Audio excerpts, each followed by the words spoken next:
Bonjour tout le monde.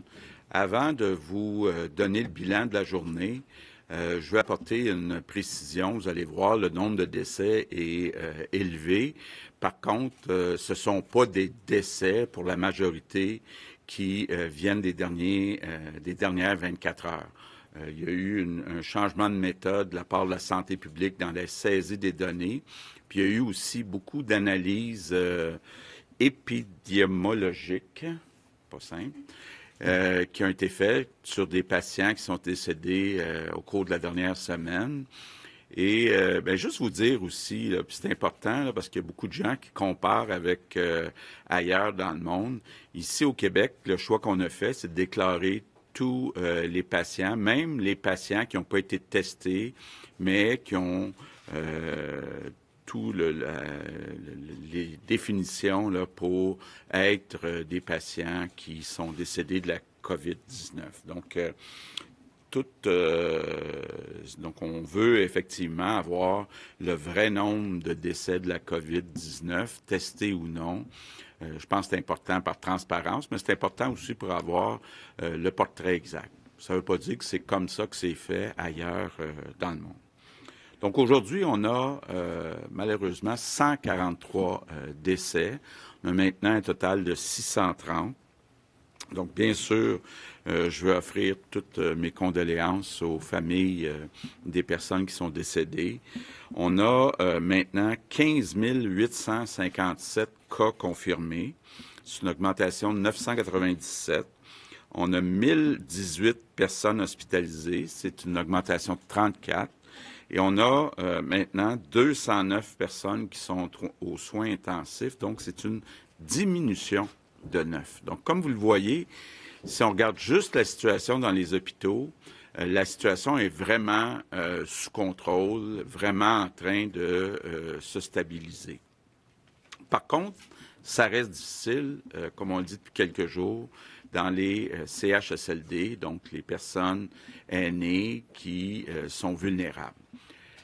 Hier, j'ai fait un appel spécial à tous les médecins, spécialistes et généralistes de venir nous donner un coup de main dans les CHSLD, pas nécessairement comme médecins, mais comme personnes qui peuvent, avec leurs connaissances, aider nos infirmières, nos préposés, aux bénéficiaires. Et très content de voir que depuis hier soir, on a 2000 médecins qui ont accepté de répondre à mon invitation. Donc, je suis très content, très touché, puis je les remercie, les médecins, de venir nous donner un coup de main dans les CHSLD. Ça va nous aider beaucoup. Évidemment, ça va être un gros défi de faire travailler tout ce monde-là ensemble, des gens qui ne sont pas habitués de travailler ensemble. Ça ne va pas être facile, il va falloir bien s'entendre sur la définition des tâches de chacun. Ça va pas être parfait, on le sait déjà, d'arriver tout à coup puis d'ajouter 2000 personnes dans les CHSLD, mais on va s'ajuster au fur et à mesure. Et l'important, c'est de se dire, bon, mettons tous chacun un petit peu d'eau dans notre vin. Ça ne sera pas facile nécessairement, surtout dans des conditions qui sont vraiment exceptionnelles. Mais moi, je suis convaincu qu'avec la bonne foi, la bonne volonté de tous les Québécois, on est capable de faire travailler tous ces gens-là ensemble, puis de s'occuper de l'urgence nationale qui est d'aider nos aînés les plus vulnérables du Québec. Donc, je demande à tout le monde de faire un effort. Je vous préviens déjà, je suis certain que dans les prochains jours, on va entendre des histoires où les tâches ne seront pas assez bien définies ou bien définies et on va s'ajuster. Mais je pense qu'on doit ça à nos aînés de faire cet effort collectif exceptionnel. Un mot sur nos discussions avec le gouvernement fédéral. Bon. D'abord, ce qu'on a demandé au gouvernement fédéral, c'est d'avoir des employés de l'armée qui sont qualifiés en santé. Là, c'est pas clair combien il y en a. Il y en aurait peut-être entre 60 et 100. Donc, ce n'est pas les 1000 dont on parlait hier. Les 1000 dont on parlait hier, c'est un site fédéral qui est un peu comme notre site au Québec, Je contribue, où les gens qui veulent venir aider déposent leur CV. Mais la majorité des personnes, des 1000 personnes qui étaient sur le site fédéral, étaient aussi sur notre site à nous autres. Là. Donc, juste qu'on mette en perspective, là, on n'aura pas 1000 personnes qui vont arriver du fédéral dans nos CHSLD. On va peut-être en avoir 60, une centaine, mais on refuse personne. Puis on a demandé au fédéral de nous envoyer toutes les personnes qui pouvaient nous envoyer, là, qui sont capables d'aider dans les CHSLD.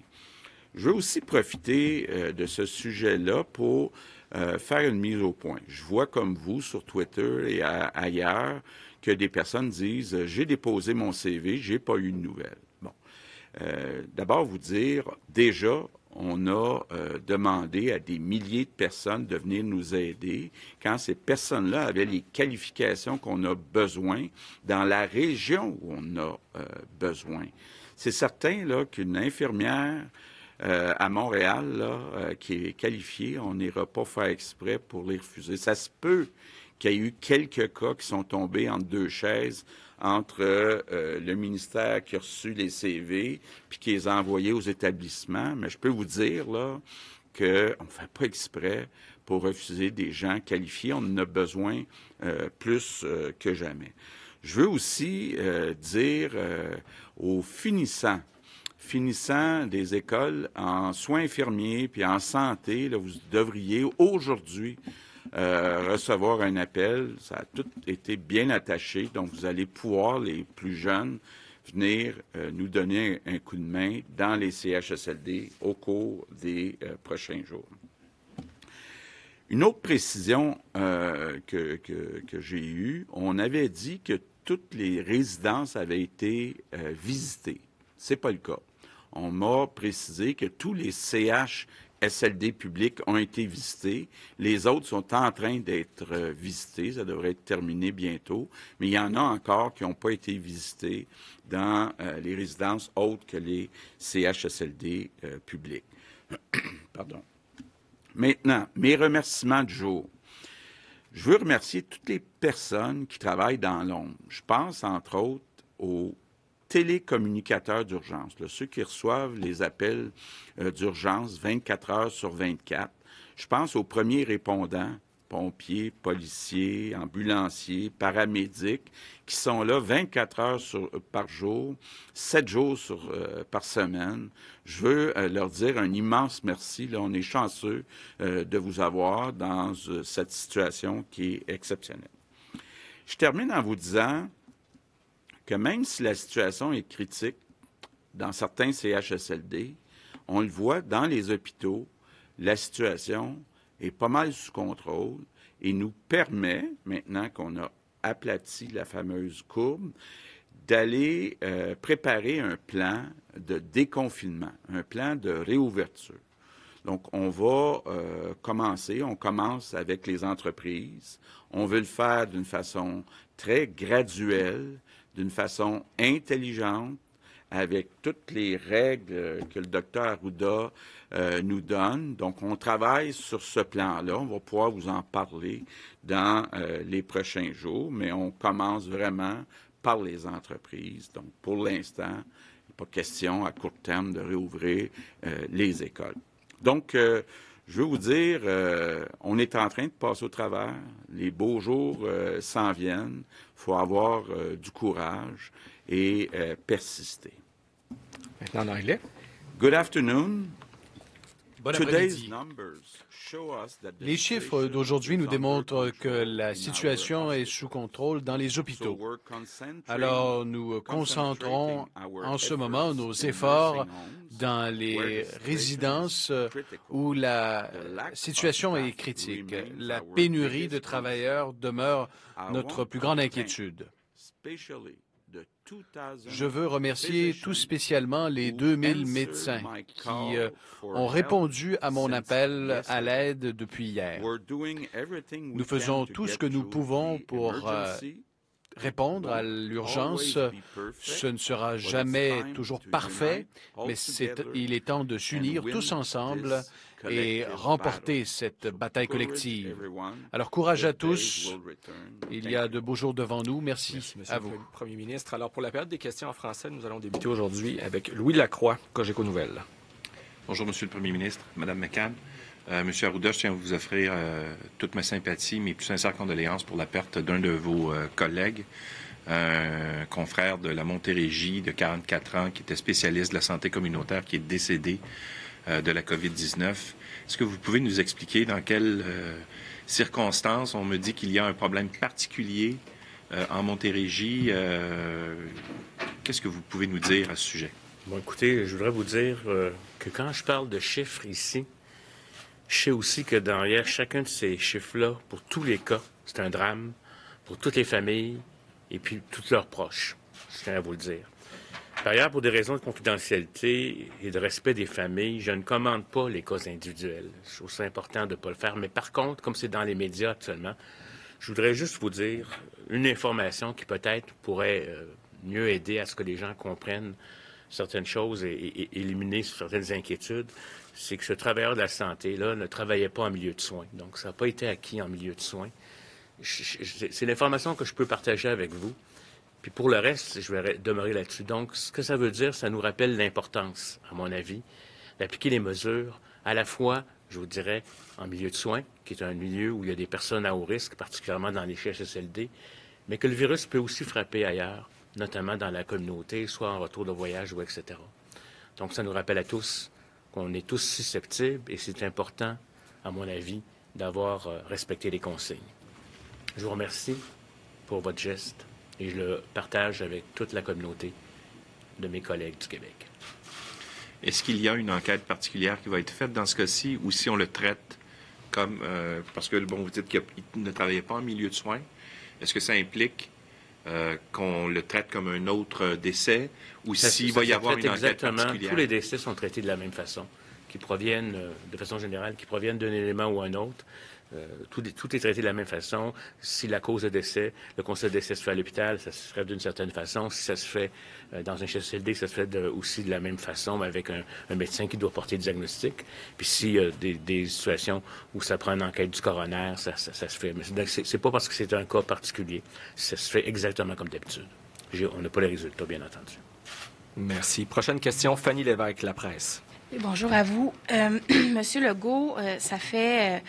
On peut nommer plusieurs initiatives, décrets qui ont été faits dans les derniers jours, dernières semaines, que ce soit d'aller chercher la possibilité d'aller chercher du personnel enseignant. Vous avez parlé qu'il y en aurait 2000 qui auraient des compétences en soins médicaux. Là, il y a le décret pour les finissantes. Donc, ça fait des jours, des semaines que vous donnez les moyens pour aller chercher des renforts dans la société. Comment se fait-il que ces gens-là ne soient pas encore à pied d'œuvre dans le réseau? Est-ce qu'on est devant un problème de renfort ou un problème de bureaucratie?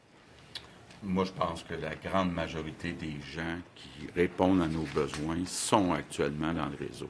On peut, comme je le disais tantôt, peut-être avoir échappé quelques cas, mais ceux qui peuvent vraiment aider, qui ont les qualifications pour aider, sont déjà dans le réseau.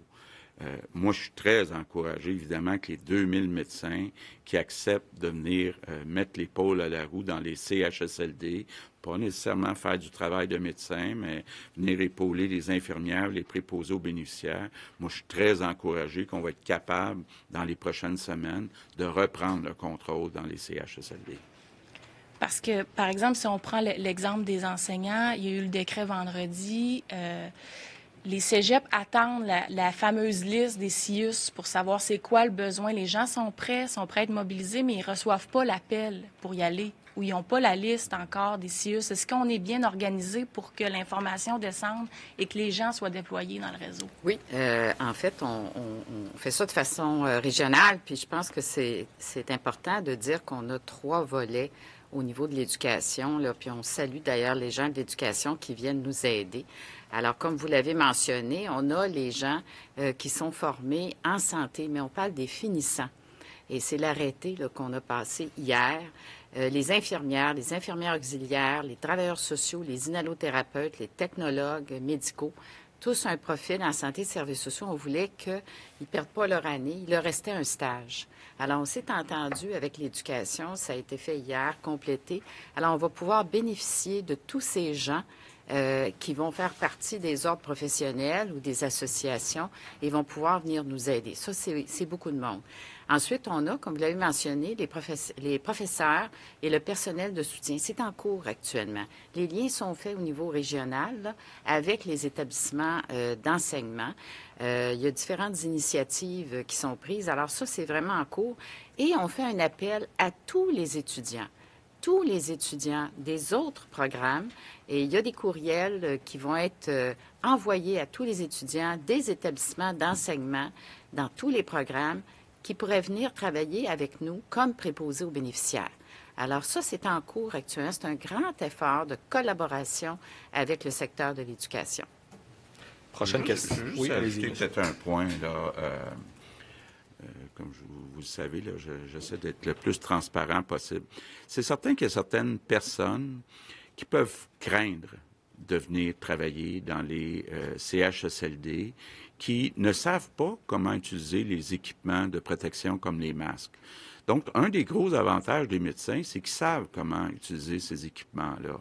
Mais quelqu'un qui a enseigné, qui a étudié, qui n'a pas utilisé les équipements de protection, bien, je peux comprendre que leurs représentants veuillent poser beaucoup de questions pour s'assurer qu'on ne met pas en danger leur vie, là. Donc, ça a fait partie des discussions des derniers jours aussi. Et moi, je compléterais ce que dit le premier ministre en disant que c'est prévu, une formation pour les gens là, qui n'ont pas nécessairement une formation en santé, notamment les étudiants des autres programmes, puis les professeurs, puis le personnel de soutien, une formation en accéléré là, pour leur donner vraiment tout ce qu'il faut pour les équipements de protection, puis pour aussi l'organisation. Alors, on n'envoie pas quelqu'un là, à froid comme ça ou à chaud. Là. On va former ces personnes-là avec des capsules qui ont été préparées là, exactement pour cette clientèle. Merci. Maintenant, au tour de Patrick Belrose, le Journal de Québec, le Journal de Montréal. Oui, bonjour à tous. Monsieur Legault, le maire Régis Labaume semble très mal à l'aise à l'idée de rouvrir les écoles d'ici la fin de l'année scolaire. Est-ce que vous envisagez toujours un retour en classe d'ici la fin de l'année scolaire? Et si oui, comment est-ce qu'on va s'assurer de garder une distance physique entre les élèves? Bon, ça fait partie des discussions qu'on a. Comme je le disais tantôt, on ne prévoit pas à court terme réouvrir les écoles, mais on n'exclut pas de les réouvrir avant la fin de l'année scolaire actuelle. Donc, on va bien sûr s'assurer qu'on prenne toutes les mesures nécessaires pour protéger nos jeunes. On va y aller d'abord avec des raisons de santé. Donc, ce que je veux dire par là, il y a toutes sortes de théories. Est-ce qu'on doit immuniser les personnes qui sont moins à risque pour éviter une trop grosse vague à l'automne? C'est toutes ces discussions-là qu'on a, mais c'est d'abord des discussions qui sont en fonction de la santé des enfants, la santé des enseignants. Et M. Trudeau affirme avoir reçu une demande de Québec seulement hier pour l'aide de l'armée. Je sais qu'il y avait des discussions auparavant. Pourquoi avoir attendu jusqu'à hier pour faire une demande et qu'est-ce que vous attendez précisément comme aide fédérale? Ce qu'on discute avec le gouvernement fédéral, puis bon, c'était pas clair à la même heure hier. On pensait qu'il y avait peut-être 1000 personnes de l'armée qui avaient une formation en santé. Là, on n'a pas le chiffre. Mais on entend dire que c'est peut-être entre 60 et 100. Donc, nous, s'il y en a 60, on est prêt à prendre les gens de l'armée qui ont une formation. On ne veut pas envoyer d'un CHSLD des gens qui n'ont aucune formation médicale. Prochaine question, Patrice Bergeron, La Presse canadienne. Il y a 2 tiers des Québécois atteints d'un cancer qui ont répondu à un sondage de la coalition Priorité Cancer. Et ils disent que la gestion de la crise sanitaire nuit à leurs soins. Ils sont anxieux. Quand allez-vous en faire plus pour les personnes atteintes de cancer, plus de traitements et de chirurgie? On est très conscient et de ce que ça peut provoquer chez les gens qui ont le cancer, une crise comme la pandémie de la COVID-19. Mais je peux vous dire que moi, j'ai été beaucoup en contact avec la sous-ministre adjointe et aujourd'hui aussi avec le directeur national de la cancérologie au Québec. Et on a suivi ce dossier-là à la trace parce qu'on sait combien c'est important les traitements en cancer. Donc, comme on a toujours dit, tout ce qui est urgent a été fait. Et on a ouvert un petit peu, quand on a pu, sur, par exemple, des chirurgies semi-urgentes en cancer. Mais au niveau des traitements, tout s'est continué. La chimiothérapie, la radiothérapie, ça s'est poursuivi. C'est des traitements qui peuvent continuer. Par rapport aux chirurgies, quand on pouvait, on a donné des traitements alternatifs pour faire en sorte qu'on peut conserver l'état de santé, protéger l'état de santé des personnes en attendant la chirurgie.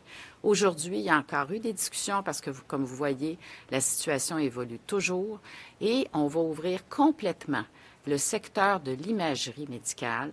Donc, pour tous les patients qui ont un diagnostic de cancer, qui ont besoin d'un CT scan, de l'IRM, ça va être complètement ouvert à partir de maintenant.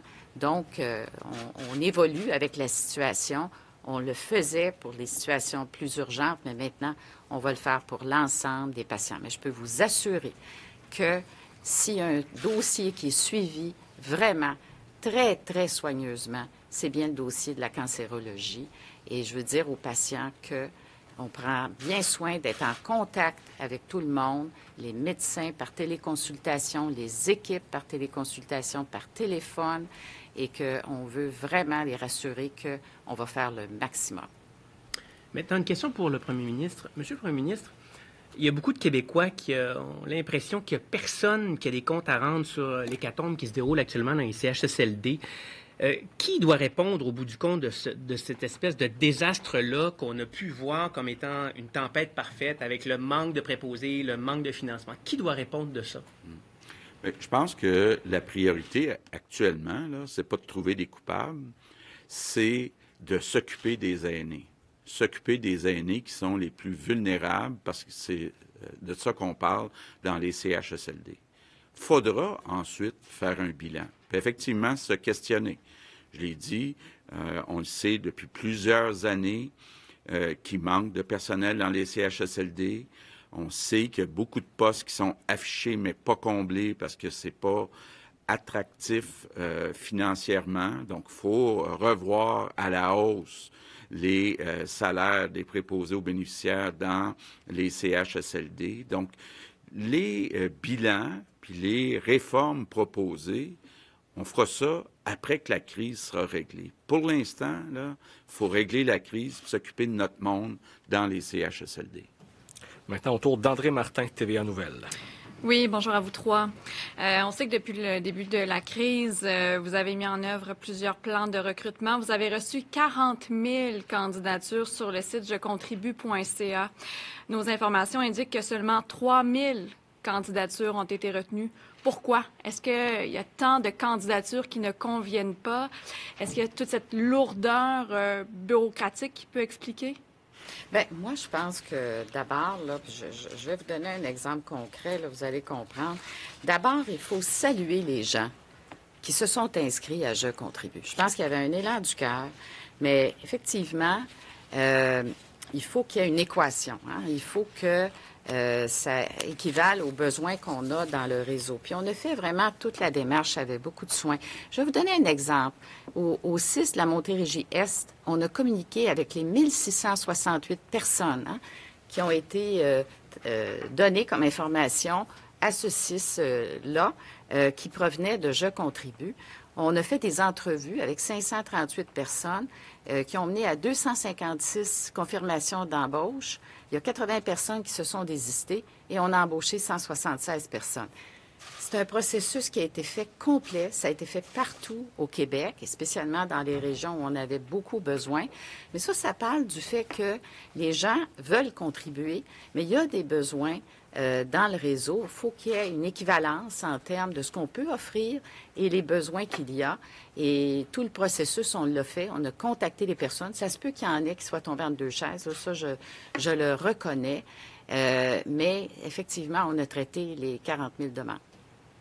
Peut-être juste deux autres exemples. Il peut y avoir des gens des régions qui voudraient travailler dans leur région, mais les besoins sont beaucoup à Montréal. Ça, c'est un exemple. il y a des gens qui voudraient travailler de jour, mais les besoins à certains endroits, c'est pour travailler la nuit.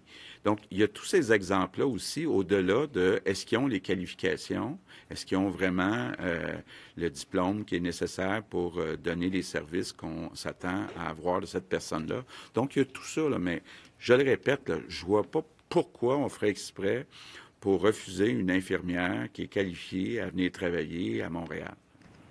C'est pour ça qu'il est encore là, le site « Je contribue ».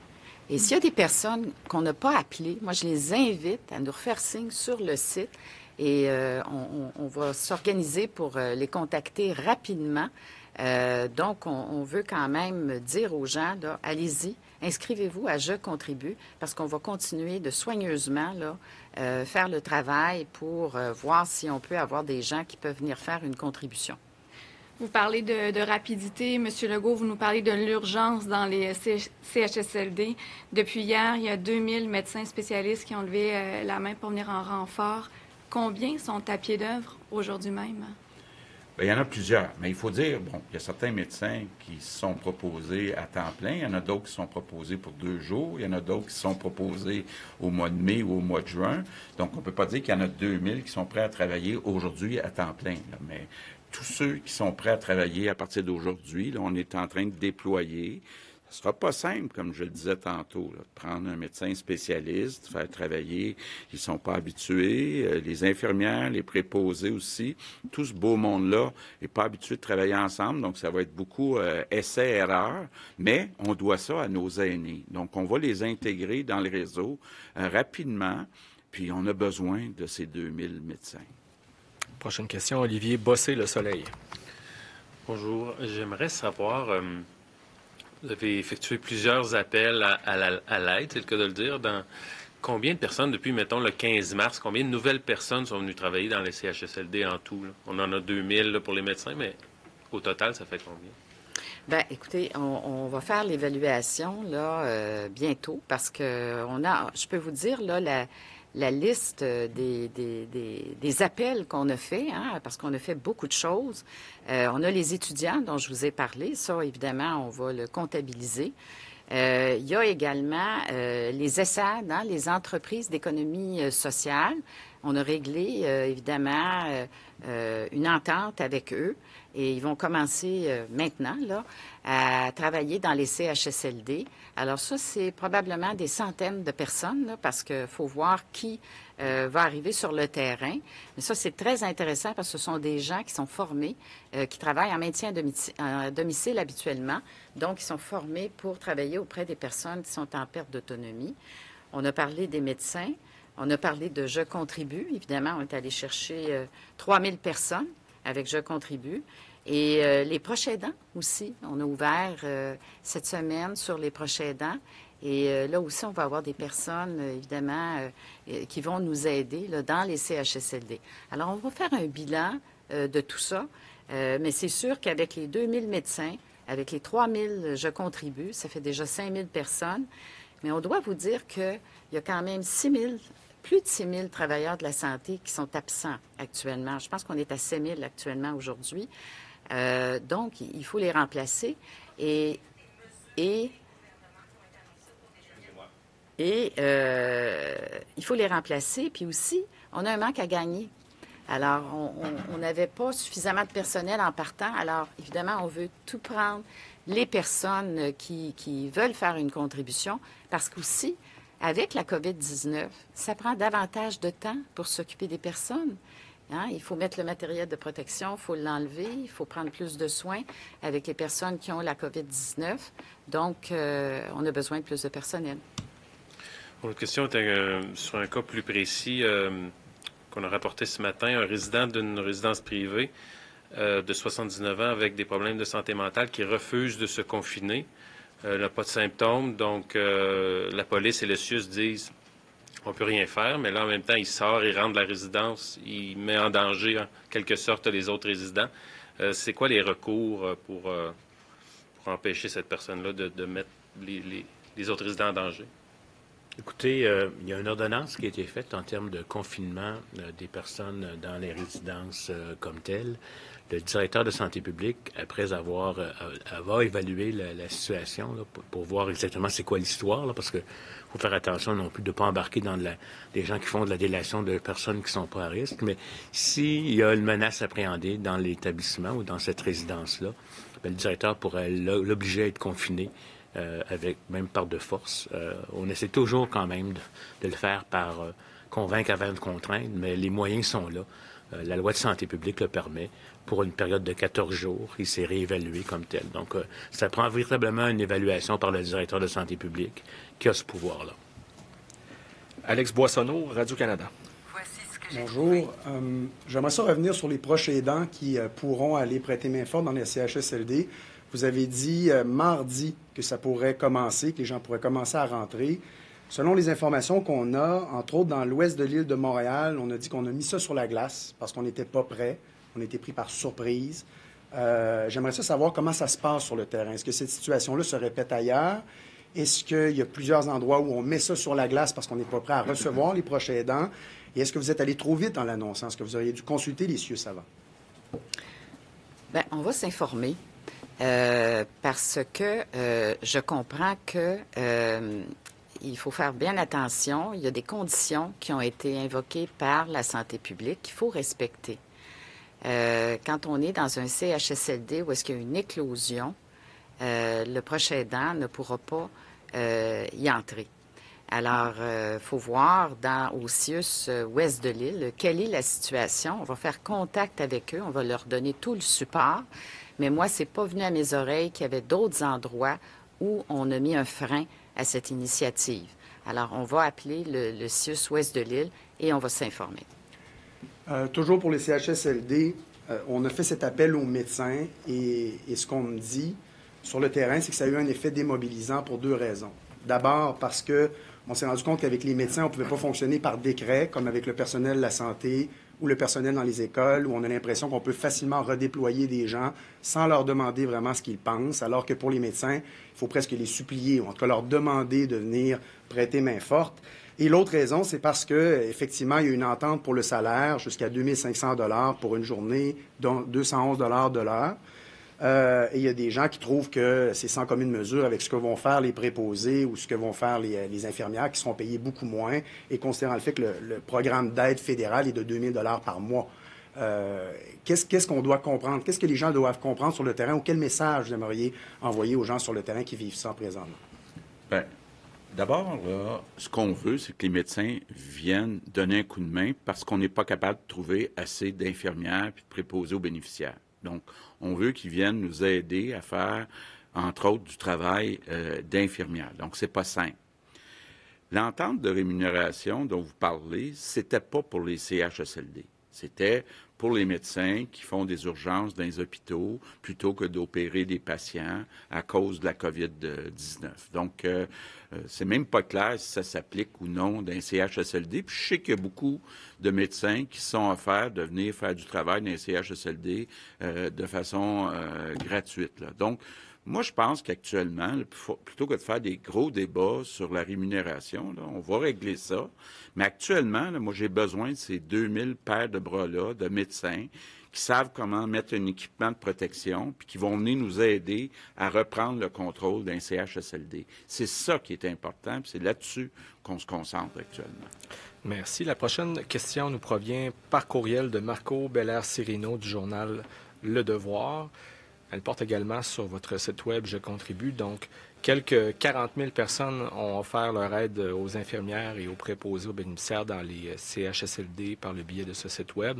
Donc, pourquoi presser les médecins spécialistes à mettre l'épaule à la roue, notamment dans la mesure où vous en parliez, là, leur rémunération de 210 $ de l'heure ne semble pas bénéficier de l'acceptabilité sociale dans la mesure où ils pourraient être là, à risque de contracter la COVID-19?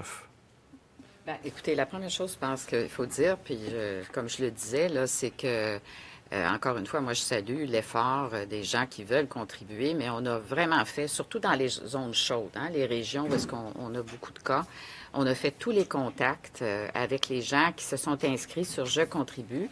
Et comme je donnais l'exemple territoire où est-ce que, quand on a fait toute la démarche, on a contacté presque 2000 personnes, puis on est arrivé à, je pense, c'est 200 embauches. On voit qu'il y a une équation à faire, là, selon les besoins qu'il y a sur le terrain. Ça n'empêche que les gens, moi, encore une fois, je les remercie de s'inscrire. Mais vous savez, là, par exemple, dans les CHSLD, c'est des préposés aux bénéficiaires, des infirmières, l'équivalent dont on a besoin. C'est des horaires aussi de soir, de nuit, la fin de semaine. Donc, il y a toute une évaluation à faire avec la personne qui veut contribuer. Donc, on a eu 3000 personnes sur les 40 000 qui sont arrivées avec nous sur le terrain. Les besoins sont très grands. On a 7 000 travailleurs qui sont absents actuellement. On était déjà en pénurie de main-d'œuvre et ça prend davantage de temps pour traiter des personnes qui ont la COVID-19 et réorganiser les CHSLD en unités froides, unités chaudes et avoir suffisamment de personnel. Donc, on a besoin des médecins et je pense qu'ils ont répondu à l'appel avec 2000 d'entre eux qui arrivent en renfort et on les salue aussi.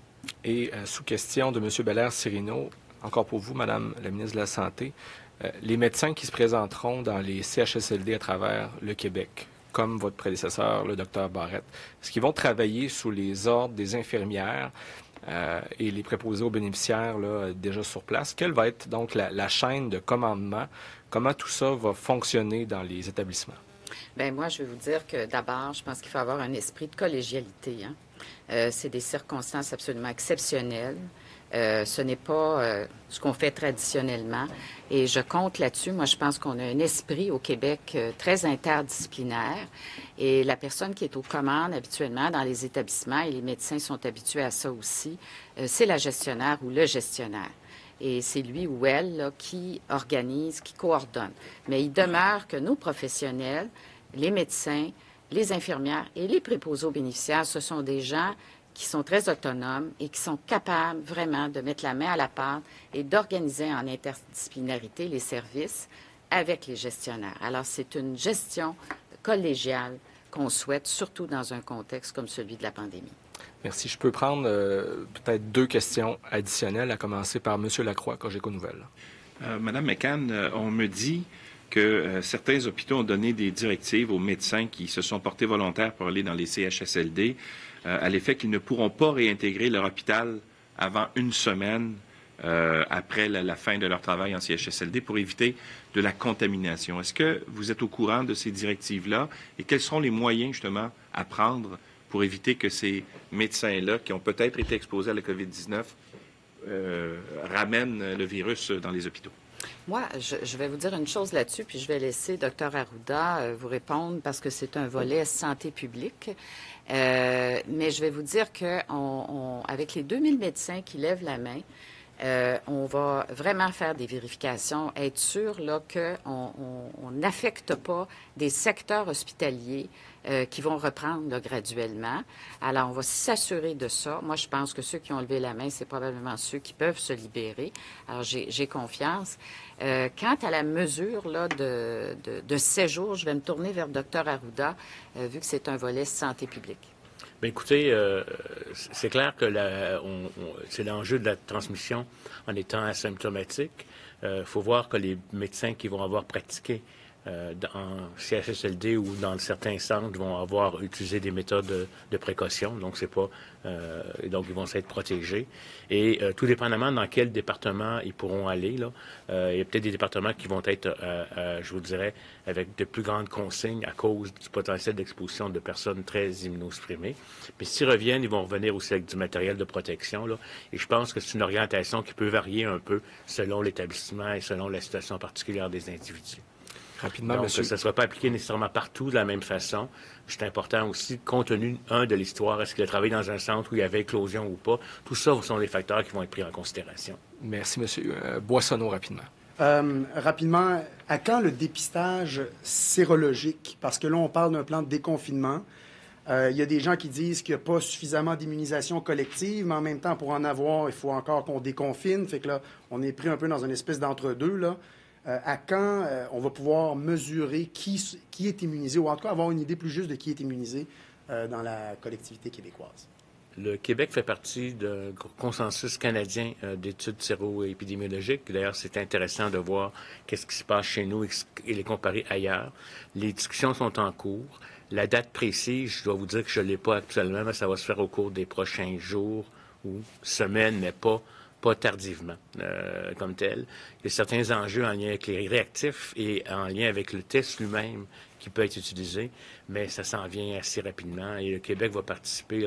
Si ça commence au Canada, on va être aussi dans ces études-là. Merci. Avant de passer en anglais, une question qui nous provient de l'extérieur aujourd'hui d'Henri Ouellette-Vézina du journal Métro, qui s'adresse à la ministre de la Santé, Danielle Mécan.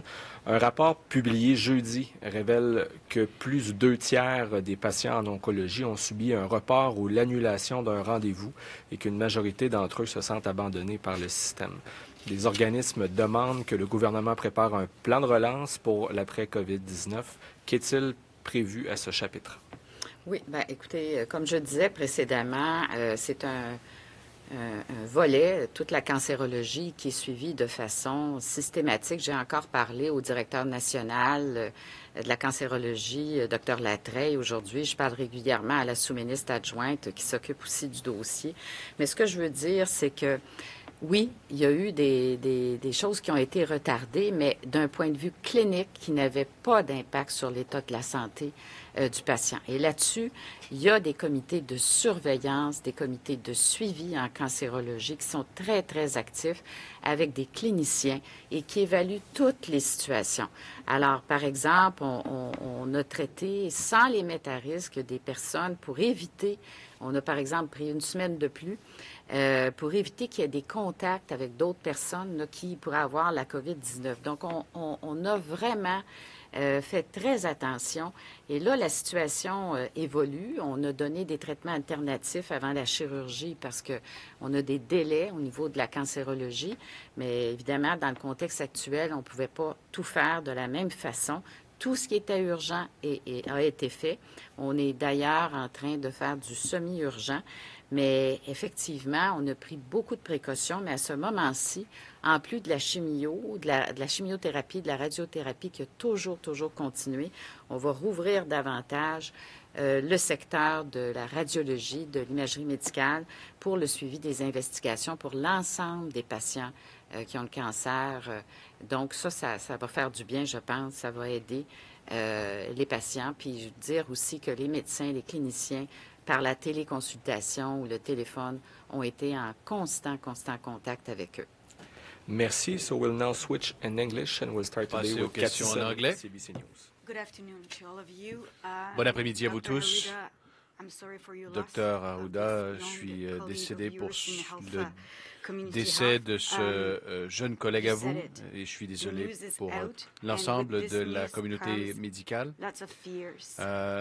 Il y a évidemment avec toutes ces nouvelles énormément de peur qui s'installe et que diriez-vous à l'ensemble de la communauté médicale? D'abord, j'aimerais vous dire que quand je parle des chiffres, nombre de décès, je pense à toutes les familles, à ses collègues, à ses proches. Et ce cas a un impact similaire à tous les cas dans les familles, même si souvent il y a des aînés. D'abord, pour des raisons de confidentialité, je ne commente jamais de cas particuliers.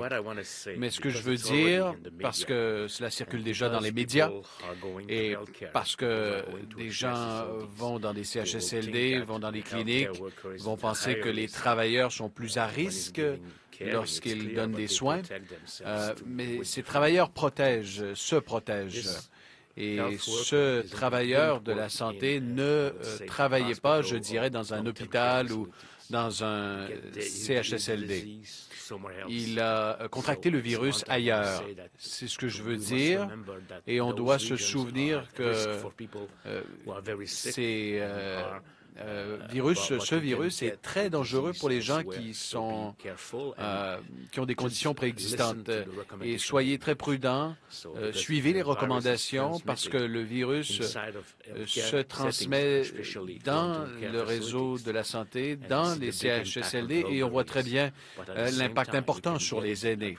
Mais en même temps, on peut le contracter au travail si on ne respecte pas la distanciation sociale, si les gens sont asymptomatiques, par exemple.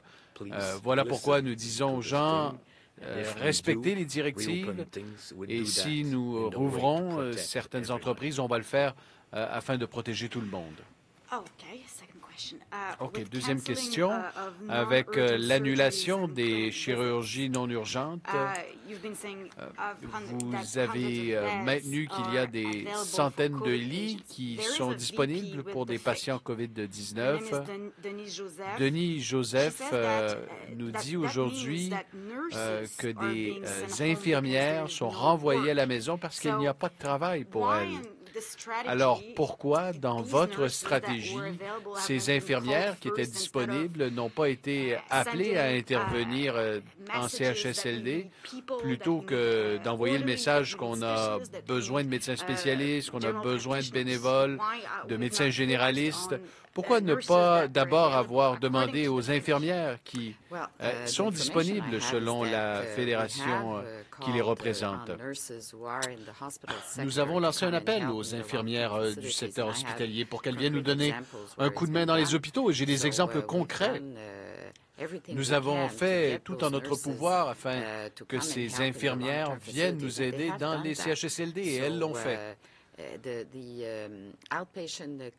Alors, les cliniques externes, nous voulons les rouvrir graduellement, et certaines infirmières vont peut-être être appelées à travailler au front dans les cliniques d'évaluation, par exemple. Hier, j'ai demandé à mon sous-ministre d'appeler, de contacter les PDG pour savoir s'il y a des infirmières supplémentaires qui pourraient être disponibles dans ces cliniques externes. Évidemment, c'est un équilibre parce que ces cliniques vont probablement rouvrir graduellement. Mais on fait tout en notre pouvoir afin d'avoir le plus d'infirmières possible dans les CHSLD. Next question, Samuel Pouliot, CTV News.